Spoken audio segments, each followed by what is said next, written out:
Aurélia era uma moça pobre. Após ficar órfã, recebe uma grande herança de seu avô. Fernando também era pobre e tinha que ajudar a sustentar a mãe e duas irmãs, mas gastava quase todo o dinheiro que ganhava em jogos e bebidas. Aurélia e Fernando, enquanto jovens, namoraram, mas Fernando largou Aurélia para se casar com Adelaide, uma moça rica que pagaria a ele 30 contos de réis. Após receber sua herança, Aurélia decide que quer se casar com Fernando. Então encarrega sua tia e tutora Dona Firmina de intermediar o casamento. Dona Firmina vai falar com Fernando. Boa tarde, Sr. Seixas. Boa tarde. Estou aqui porque tenho uma ótima proposta para você. Irá decidir o casamento com uma moça rica e bonita a quem a família deseja casar o quanto antes. Ela oferece a você um dote de 100 contos de réis. Não poderia aceitar sua proposta, pois estou comprometido com outra moça. Pense bem, Sr. Seixas, essa proposta é irrecusável. Algum tempo depois, Dona Firmina, pensei bem em sua proposta e aceito, mas com uma condição. Exijo antecipadamente 20 contos de réis para o enxoval de minha irmã. Você me dá sua palavra que não desistirá do casamento? Tem minha palavra. no dia do noivado, Fernando descobre que sua noiva é Aurélia e fica muito feliz. Chega o dia do casamento.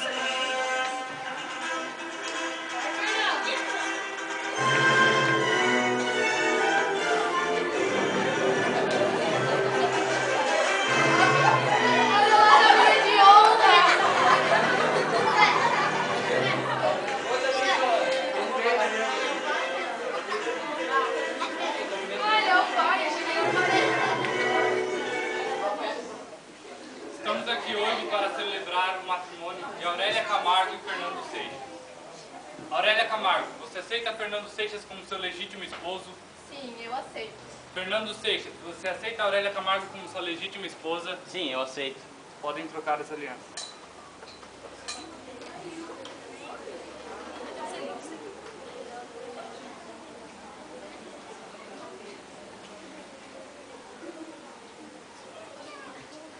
Eu os declaro marido e mulher. Enquanto Dona Firmina ajuda Aurélia a se preparar para a noite de núpcias, os convidados aproveitam o baile dançando e cumprimentando o noivo.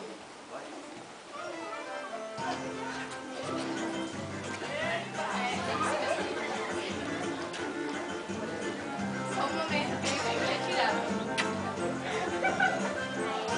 O quê? Eu só não acerto o teto.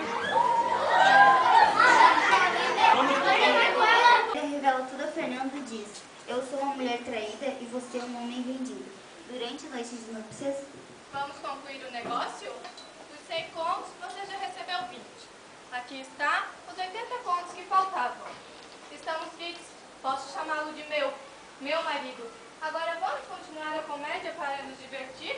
Venha, meu marido, tome sua posição, ajoelhe-se aos meus pés e venha me dar o primeiro beijo de amor, porque afinal de contas você me ama, não é? Nunca amou a outra senão a mim? Não, Aurélia, eu não a amo. Então mentias? Eu amei você, mas esse amor que eu tinha você acaba de esmagar a seus pés. Deixe que ele fique aí, sepultado para sempre. Só continuarei amando você se quiser se insultá-la. Odeia-me então? Não, fique tranquila. Ainda que me deixasse dominar pelo ódio, uma vingança que não teria forças para cometer seria amar você.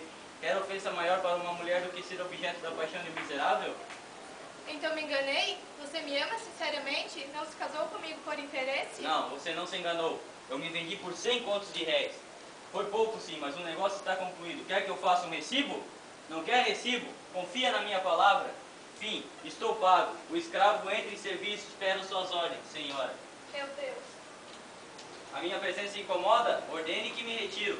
Por favor, deixe-me só. Sua presença me causa horror. Deveria ter examinado o objeto que comprava para não se arrepender depois. eles se retiram, vão para seus quartos e começam a chorar.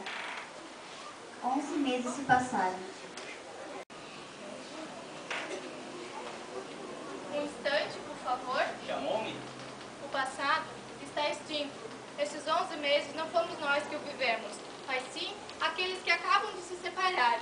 E para sempre. Não sou mais sua mulher, o Senhor já não é mais meu marido. Somos dois estranhos, não é verdade?